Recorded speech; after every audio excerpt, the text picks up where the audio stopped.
Buenas noches, mi nombre es Jenny Carolina Gutiérrez Almanza, soy estudiante del tercer semestre del programa de Administración en Seguridad y Salud en el Trabajo de la Corporación Universitaria Minuto de Dios. Esta noche les vengo a hablar acerca de los hitos históricos de desarrollo dominante. ¿Por qué se le llamaba desarrollo dominante? Se le llamaba de esta manera porque era una ideología con propósitos de dominación de las potencias capitalistas sobre las economías de los países menos favorecidos. Es decir, los capitalistas frustraban las posibilidades de que estos países y estos pueblos pudieran decidir de manera autónoma acerca de su economía y su forma de existencia. Para hablar de hitos históricos debemos tener claro el concepto de hitos. Hitos son todos aquellos hechos que han marcado un precedente en nuestra historia. El primero de ellos encontramos el Tratado de Tordesillas que sucedió en el siglo XVI, en el año de 1533, entre las monarquías de España y de Portugal. Básicamente este tratado lo que se firmó fue que los países que fueran colonizados por alguna de estas dos monarquías se le conocerían como países de periferia y estarían bajo su dominio, es decir, tendrían control absoluto sobre su economía y sobre las personas que en esos países habitaban. De esta manera, esos países se aprovecharon, los países capitalistas se aprovecharon de los países menos favorecidos. ¿Por qué? Porque estos países, su economía principalmente se movía por la venta de sus materias primas, las cuales las vendían a un bajo costo, y los países capitalistas las industrializaban y las vendían a un alto costo. En América Latina, para las clases dominantes de la posindependencia y de la época de la instauración de las primeras repúblicas liberales a mediados del siglo XIX, los empezaron a clasificar como los mestizos, los negros, los ricos, los pobres, de esta manera. Otro tratado, otro hito histórico que encontramos es el Tratado de Versalles que ocurrió en 1919 al finalizar la Primera Guerra Mundial. En este pacto se estipuló la repartición de las colonias por el mundo a través del sistema de mandatos organizados por por la Sociedad de Naciones, con el ánimo de legitimizar el discurso de dominar a los pueblos atrasados por parte del imperialismo, según ellos, para llevarlos a un desarrollo, pero jugando las reglas que ellos mismos les imponían. Otro histórico que encontramos es la consagración política del desarrollo. En esta consagración se destruyó todo lo logrado en el Tratado de Versalles. Al finalizar la Segunda Guerra Mundial, lo que fueron países como Estados Unidos y la Unión Soviética emergieron como unas superpotencias al mando de dos grandes bloques socioeconómicos y militares completamente organizados. ¿Cuál era la mayor preocupación de estos países? Evitar el expansionismo comunista por el mundo y recuperar la economía europea. En el discurso dictado en la procesión del presidente Truman el 20 de enero de 1949, él propone que se intervenga económicamente a esos países menos favorecidos, se aumente la producción, pero que el capital que se produzca vaya directamente para el país capitalista. Otro hito histórico que encontramos surge en 1960 cuando Walt Rostow expone la teoría del despegue, la cual se convierte en un plan que deben seguir los países en vías de desarrollo para conseguir su objetivo, que es llegar a ser una potencia, pero que tenían que seguir unos lineamientos de acuerdo a su sociedad, a su estado de madurez, y aparte de eso también él señala que era necesario que los países capitalistas invirtieran económicamente en aquellos países y les dieran recursos tecnológicos para poder cumplir con el objetivo que tenían trazado.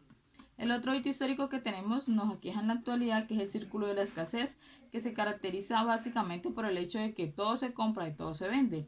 Este defiende una supuesta identidad entre los intereses particulares y el interés general, que se consiguen en el mercado y en libre competencia. ¿Qué pasa con este círculo de la escasez? Él básicamente defiende las utilidades de los agentes privados contra los intereses públicos y esto afecta directamente a la clase obrera. Ritz dice que el desarrollo como creencia es una noción cargada de ideología e intereses concretos. Es decir, el desarrollo ya tiene una planificación y tiene una organización. Y se incubó en los países industrializados con el objetivo básicamente de reproducir las condiciones de desarrollo de ellos mismos. Se basa básicamente en cuatro pilares. El desarrollo se presenta como un proceso natural. ¿Por qué? Porque tiene sentido y evolución y ya está establecido y encaminado al desarrollo económico de los procesos naturales. Requiere una planificación y una organización.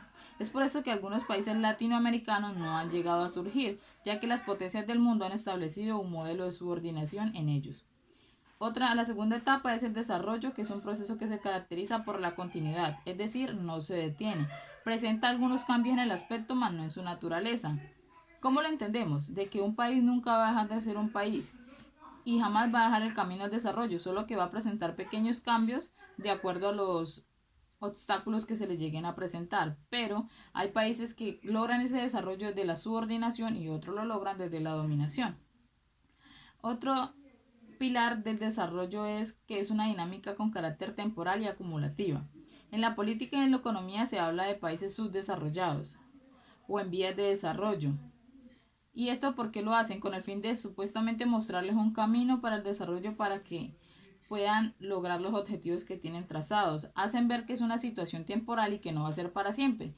Les hacen ver que si siguen los lineamientos ya establecidos van a poder lograr lo que tanto sueñan, que es ser una potencia en el mundo. Lo otro, y por último, tenemos el cuarto pilar del desarrollo que se presenta como un fenómeno irreversible.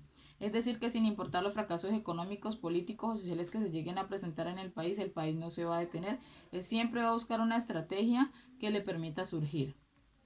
Y para terminar con este video, tengo una reflexión acerca de las palabras del Papa Pablo VI, que nos dice que las aspiraciones del hombre, ¿cuáles son? Verse libres de la miseria, hallar una seguridad, hallar una salud, hallar una prosperidad, es decir, hallar una estabilidad en todo el sentido de la palabra. Pero también nos dice que no debemos ser egoístas, que debemos ser hombres íntegros, mujeres íntegras, es decir, que luchen no solamente por sus beneficios, sino por los de los demás también. También nos dice que debemos tomar mayor conciencia acerca de lo que está pasando en este momento en el mundo. Nos dice que hay conflictos sociales, hay conflictos políticos en todo el mundo y desafortunadamente el ser humano por naturaleza es indiferente, piensa que si no le afecta no es problema de él. La visión cristiana del desarrollo. El desarrollo no se reduce simplemente a un beneficio económico. El desarrollo también es acerca de nosotros mismos, de nosotros como personas, como seres humanos y como lo decía anteriormente, debemos ser seres humanos íntegros, capaces de pensar en nosotros y en los demás.